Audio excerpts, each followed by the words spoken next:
इस पर आर पार की लड़ाई हो जानी चाहिए। और भाई साहब की ऐसे तो नुकसान होते रहेंगे, कोई किसी नेता का तो बेटा जाता नहीं है ना।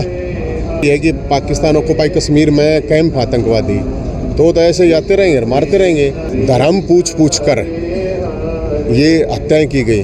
मुझे लगता है कि किसी का धर्म पूछ कर इस तरह हत्या करना, इससे कायरता का मर्द तो कोई करने का नहीं ये काम। ये तो बिल्कुल कायरता, निहत्थे और निर्दोष लोगों के ऊपर अटैक करना, ये तो मुझे लगता है कि किसी धर्म में या किसी सेना या किसी देश के उसमें नहीं लिखा होगा।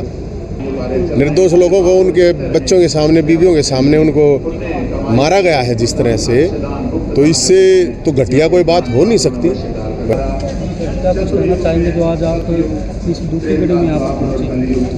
देखो, ये बहुत ही बड़ा एक नरसंहार हुआ है और उसमें हमारा एक शहीद विनय नरवाल शहीद हुए हैं।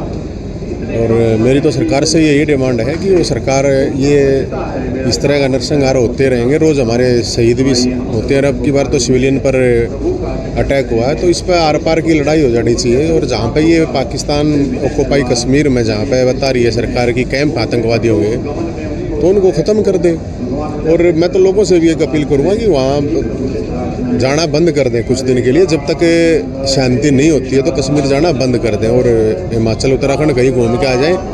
वरना कोई हनीमून किसी का आप बताओ, इसका भाई साहब की ऐसे तो नुकसान होते रहेंगे, कोई किसी नेता का तो बेटा जाता नहीं है ना। वो तो जवाब तो करारा ही होना चाहिए। अब सरकार जब ये कह रही है कि पाकिस्तान ऑक्युपाई कश्मीर में कैंप आतंकवादी तो ऐसे ही आते रहेंगे और मारते रहेंगे। तो आर पार की हो जाए, उसमें कोई प्रॉब्लम नहीं होती ना। एक बार जो होना है हो जाए। और फिर नेताओं को थोड़ा भेजो ना, मंत्री, मुख्यमंत्री, एमएलए, सारी पार्टियों के एक महीना जाए वहाँ कश्मीर में, थोड़ा जाके घूम का के देखा है। सर, जो धर्म पूछ करके जो गोलियां जो मारी गई है, देखो, ये इससे बड़ी कायरता कुछ नहीं हो सकती कि आप धर्म पूछ पूछ कर ये हत्याएं की गई।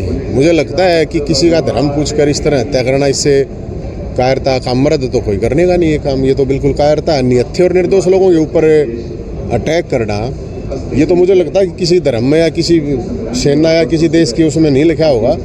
ये बहुत बड़ी घटना हुई है और इसमें देश का चाहे प्रधानमंत्री हो चाहे कोई गृह मंत्री हो, सबकी जिम्मेदारी लेके इनके ऊपर कार्रवाई होनी चाहिए मेरे हिसाब से। तो देखो, क्योंकि नेताओं के बेटे तो शहीद होते हैं, नेताओं के बच्चे तो स्विट्जरलैंड में मनाते हैं अपना जो भी कुछ मनाते हैं। सर, क्या लगता है सर, एक मिनट क्वेश्चन रहेगा सर, देश के माननीय प्रधानमंत्री सऊदी अरब से जो दौरा छोड़कर आए हैं, और क्या लगता है एक्शन लेगी भारत सरकार? नहीं लेना चाहिए, वो तो नहीं लेगी तो देश के लोग देख रहे हैं, लेना चाहिए बिल्कुल, क्यों नहीं लेना चाहिए भाई।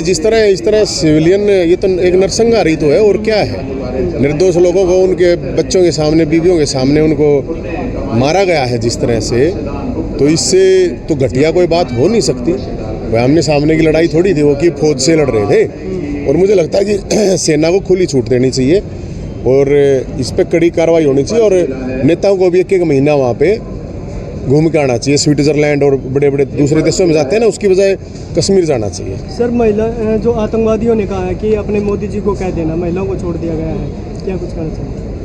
नहीं, छोड़ना क्या, महिलाओं को क्या छोड़ना है, छोटा कहाँ है, उनके पतियों को मार दिया गया, तो छोड़ना क्या होता है, तो मार ही दिया। पत्नी ने कहा था कि मेरे को भी गोली मार दो, उन्होंने कहा कि अपने मोदी जी से कहना।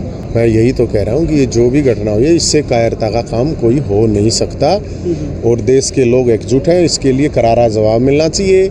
और ये शहीद जो विनय नरवाल है भाई, कितनी तो इनकी उम्र थी बेचारे की, है ना। और जिस तरह ये तो कहते हैं ना, जिसका लागे वही जाना है। अब भाई कोई नेता, कोई मुख्यमंत्री, एमएलए, मंत्रियों की तो बेटो एक आधे का तो हो तो अलग बात है, नहीं तो फिर ये नेता लोग तो वहाँ स्विट्जरलैंड जाने की बजाय यहाँ कश्मीर में जाके एक महीना मनाए सब, है ना।